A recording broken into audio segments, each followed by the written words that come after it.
Hello everyone, welcome back to beauty and style with मेरेचा। दोस्तों, मैंने आप सबके साथ घर में आईब्रो थ्रेडिंग कैसे कर सकते हैं इसके बहुत सारे वीडियो शेयर किए हैं।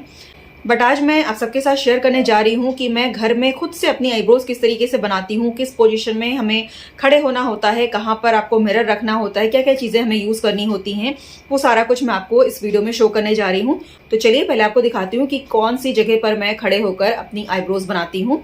तो ये है मेरे जो है बेडरूम की विंडो और यहाँ पर आप देख सकते हो ये जालियाँ सी लगी हुई हैं। इन जालियों में मैं इस टाइप का ये मिरर होता है, इसको मैं लगा लेती हूँ, जिसमें पीछे इस टाइप से आता है फंसाने के लिए। तो यहाँ पर मैं लगाती हूँ जिससे कि जो रोशनी है वो बिल्कुल सामने मेरे फेस पर आ रही होती है और फेस पर एक भी जो छोटे से छोटा जो हेयर होता है वो बहुत अच्छे से दिखाई देता है। तो चलिए मैं आपको दिखाती हूँ मैं इसको कैसे लगाती हूँ यहाँ पर। तो ये मैंने मिरर ले लिया और इसको मैं यहाँ पर इस तरीके से फंसा देती हूँ। तो यहाँ पर ये लग गया और यहाँ मैं इस तरह से खड़ी हो जाती हूँ। अभी तो जब मैंने शूटिंग पहले कर ली थी, जो मैंने आईब्रोज थ्रेडिंग करी थी उसकी, तो मैंने यहाँ पर कैमरा फिट कर दिया था एक होल्डर के अंदर और यहाँ पर मैं खड़ी होकर अपना जो है आईब्रोज थ्रेड करती हूँ। इस वक्त तो धूप ज़्यादा आ रही है, बट जब इस टाइम में ज़्यादा धूप नहीं आ रही होती है बट सिर्फ लाइट आ रही होती है, उस समय आप ऐसे जगह पर खड़े होकर अगर थ्रेडिंग करते हो तो आपको बहुत क्लियरली एक एक हेयर दिखाई देता है और आप आराम से थ्रेडिंग कर सकते हो। क्योंकि हेयर अच्छे से दिखना बहुत ज़्यादा ज़रूरी है। अगर कहीं आप अंधेरे में कर रहे हो तो आपको समझ में नहीं आएगा कि आपको कहाँ से बाल निकालने हैं और आपका धागा गलत चल सकता है। तो इस तरीके से अगर आपके रूम में भी विंडो है तो आप यहाँ पर अब इस तरीके से अटकाकर अपना जो है मिरर है और आप यहाँ पर खड़े होकर आराम से अपना थ्रेडिंग कर सकते हो। तो चलिए आगे आपको शो करती हूँ किस तरीके से थ्रेडिंग हमें करनी होती है, जैसे कि आपको पार्लर जैसा शेप आए। तो थ्रेडिंग करने से पहले मैंने अपना फेस वॉश कर लिया है, एक टेल्कम पाउडर ले लिया है, थ्रेडिंग वाला थ्रेड और छोटी वाली सीजर्स ले ली है। तो सबसे पहले आप देख लीजिए कि मेरी जो आईब्रोज़ हैं वो कितनी बड़ी हुई हैं। बहुत ज़्यादा अमाउंट में अगर आपकी आईब्रोज़ बड़ी हुई होंगी तो आप घर पे उसको अच्छे से नहीं बना सकते हो, इसलिए थोड़ी बहुत इस तरीके से जैसे ही अनइवन होने लगे वैसे ही हम थ्रेडिंग करना स्टार्ट कर देंगे। तो अब हमें क्या करना है, सबसे पहले हमें थोड़ा सा टेल्कम पाउडर लगा लेना है अपनी आईब्रोज़ पर, ताकि कोई भी जो चिपचिपाहट हो या कुछ भी हो तो वो ठीक हो जाए, मतलब स्किन स्मूथ हो जाए और जब आप थ्रेडिंग का थ्रेड चलाएं तो वो आपकी स्किन पर चिपके नहीं।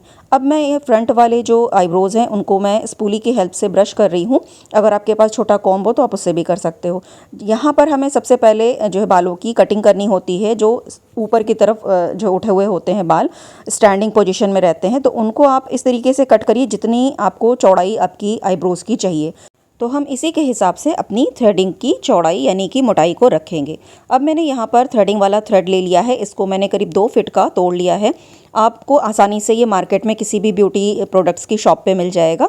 तो 30 से 40 रुपीज़ में आ जाता है, आप उसको ले लीजिए और इसके जो सिरे हैं उन पर इस पर गांठ लगा लेनी है और 5 से 6 बार इसको ट्विस्ट कर देना है।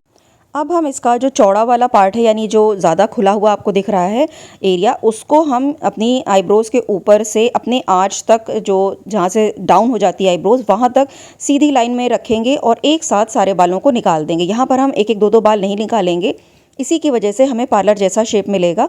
तो आपको स्टार्टिंग से लेके आर्च तक, यानी इस जो तिकोना सा आपको दिखाई दे रहा होगा एरिया, वहाँ तक सीधी लाइन में बालों को निकालना है। उसके बाद से आप उस तरफ के जो लास्ट में जो है आईब्रोज़ के हेयर बचते हैं, वहाँ से आप एक एक दो दो बाल भी निकाल सकते हो। और ये जो एरिया है अभी मैं जहाँ पर थ्रेडिंग कर रही हूँ, यहाँ पर बहुत ही सेंसिटिव होता है। काफ़ी बार होता है कि स्किन खिंच जाती है, तो बहुत ज़्यादा यहाँ पर आप स्किन के अंदर दबाकर जो है धागे को, बालों को मत निकालिए वरना स्किन कट सकती है। हल्के हल्के बालों को फंसाइए और खींच लीजिए।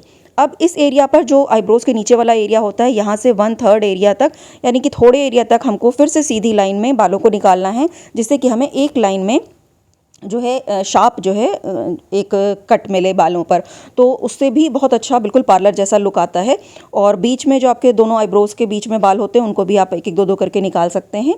और यहाँ पर इसे एक लाइन में आपने बाल निकाल लिया, उसके बाद भी आपको एक दो कुछ जो है हेयर दिखते हैं तो उनको आप एक एक दो दो करके निकाल सकते हैं। इसके बाद आप जो बैक साइड में जैसे जैसे खिसकते जाएंगे, धागे को खिसकाते जाएंगे, वहाँ से भी आप एक एक दो दो करके बालों को रिमूव कर सकते हैं। बट ऊपर वाले एरिया में स्टार्टिंग से लेके आर्च तक और नीचे की तरफ आईब्रोज में आपको 1/3 एरिया तक इस तरीके से निकालना है कि एक लाइन में एक साथ बालों को खींचना है, तो बहुत अच्छा सा शेप आ जाता है। मैं हमेशा इसी तरीके से ट्राई करती हूँ, तो मेरी आईब्रोज काफ़ी अच्छी बन जाती हैं। तो इस तरीके से अब आपको देखना है कि आपको कहाँ कहाँ पर एक्स्ट्रा बाल हैं। बस ये ध्यान रखिए, अगर आप पहली बार जो है आईब्रोज थ्रेडिंग कर रहे हो तो एक बार में बहुत ज़्यादा अंदर तक आईब्रोज में धागा मत चलाइए, नहीं तो एक बार में अगर आपके बहुत ज़्यादा बाल निकल जाएंगे तो फिर आप उसको ठीक नहीं कर पाओगे। थोड़े थोड़े से एरिया में आप करके देखिए, अगर आपको शेप अच्छा लग रहा है तो आप उसी में और डीपली जा सकते हैं, यानी और नीचे से अपने बालों को निकाल सकते हैं। तो अब आप देख सकते हो कि इस तरफ की मेरी आईब्रोज बन चुकी हैं और एक बार फिर से आप इसको कॉम्ब कर लीजिए और आपको समझ में आ जाएगा कहीं पर एक्स्ट्रा आपके हेयर बचे हैं तो आप उनको निकाल सकते हो। तो अब आप शेप देख सकते हो, जो बढ़ी हुई आईब्रोज हैं और जो मैंने बना ली है, कितना फ़र्क दिखाई दे रहा है। थोड़ी सी आईब्रोज मेरी कहीं कहीं पर हल्की हैं, तो इनको जो है फिल करने की ज़रूरत पड़ती है आईब्रो पेंसिल से या फिर आईब्रो फिलर से, तो परफेक्ट शेप आता है। अब इसी तरीके से हम दूसरी तरफ की भी बनाएंगे। उससे पहले जो बीच में हेयर होते हैं, जो एक्स्ट्रा हेयर आपको ऊपर दिखाई दे रहे हैं आईब्रोज थोड़ा सा आगे पीछे, तो आप उनको इस तरह से रिमूव कर सकते हैं। अब फिर से हम वही काम करेंगे, जैसे हमने उस तरफ बनाया था अपनी आईब्रोज को, उसी तरीके से हम इधर भी बना लेंगे और बस हमारी आईब्रोज बनके रेडी हो जाएंगी। आपको प्रैक्टिस करने की थोड़ा ज़रूरत पड़ेगी। अगर आपने पहले कभी ट्राई नहीं किया आईब्रोज बनाने का, तो धीरे धीरे प्रैक्टिस करके आपको आईब्रोज बनाना अच्छे से आ जाएगा। बस वही है कि आप स्टार्टिंग में ज़्यादा हेयर को मत जो है धागे के बीच में दीजिए, वरना वो ख़राब हो सकती है। और मान लीजिए आपकी आईब्रोज ख़राब भी हो जाती हैं किसी वजह से, कहीं पतली और मोटी हो जाती हैं, तो आप उसको कुछ दिन बिल्कुल छेड़िए मत, तो उसको और पतला करने की कोशिश मत कीजिए।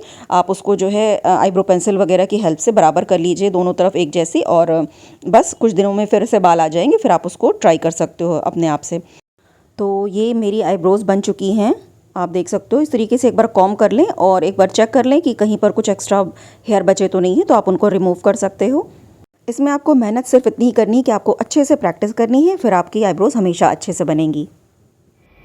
जब आपकी आईब्रोज बन जाती हैं, यानी कि आप थ्रेडिंग कर लेते हो, तो आपको सिंपल कोई सा भी जो है अपने जो आईब्रोज के आसपास एस्ट्रिंजेंट लगा लेना है, या फिर कुछ नहीं है तो आप बोरो प्लस या बोरोलिन जो भी आपके पास हो, एंटीसेप्टिक क्रीम कोई सी भी आप यहाँ पर लगा सकते हो। यहाँ पर जैसे मैंने आईब्रोज बना ली और उसके बाद ऊपर नीचे बीच बीच में हल्का सा लगाकर आप मसाज कर दीजिए। इतना ही करना होता है और इससे आपकी आईब्रोज के आसपास का एरिया जो थोड़ा सेंसिटिव हो गया होता है थ्रेडिंग करने के बाद, वो जो है धीरे धीरे करके नॉर्मल हो जाता है। तो देखा आपने कितने आसान तरीके से मैंने घर में अपनी आईब्रोज बना ली है। और अगर आपको नहीं बहुत ज़्यादा अच्छे से आता है कि आप किस तरीके से अपनी आईब्रोज बनाइए, तो जैसे ही थोड़ी थोड़ी से बाल आपके आने लगे आईब्रोज में एक्स्ट्रा वाले, वो आप निकालना शुरू कर दीजिए। 1 से 2 बार आप इस तरीके से करोगे तो आपको आदत पड़ जाएगी। और बाकी तरीका तो मैंने पूरा आपके साथ शेयर किया ही है। अब मैं ये नहीं कहूंगी कि जैसे पार्लर में आपको एग्जैक्ट शार्प आपको बिल्कुल एजेस वाला शेप मिलता है वो आप अपने आप से बना लोगे, उसके लिए आपको बहुत प्रैक्टिस लगेगी। क्योंकि मुझे भी बहुत टाइम हो गया प्रैक्टिस करते हुए, तब जाकर मैं अपनी आईब्रोज उस तरीके से बना पाती हूँ। हाँ, अभी भी उतनी ज़्यादा शार्प नहीं हो पाती जितनी ज़्यादा पार्लर में जाकर होती, बट मैं सेटिस्फाइड हूँ उसके लिए। क्योंकि कई बार मुझे बहुत ज़्यादा शार्प भी जो आईब्रोज होती हैं वो नहीं अच्छी लगती हैं, जैसे मैं अपने लिए बनाती हूँ मुझे वो पसंद आती हैं। आई होप आप सबको आज का ये वीडियो कुछ हेल्पफुल लगा होगा। वीडियो अगर आपको पसंद आता है तो इसको लाइक एंड शेयर करना बिल्कुल नहीं भूलिएगा अपने फ्रेंड्स एंड फैमिली के साथ। एंड आगे भी और भी ऐसे इन्फॉर्मेटिव वीडियोस देखने के लिए आप मेरे चैनल को सब्सक्राइब कर सकते हैं, जिसके लिए वीडियो के नीचे रेड कलर का सब्सक्राइब बटन होगा, उसको हिट कर दीजिएगा। साथ में बने बेल आइकन को प्रेस करके ऑल नोटिफिकेशन को जरूर सेलेक्ट कर लीजिएगा। Thank you so much for watching.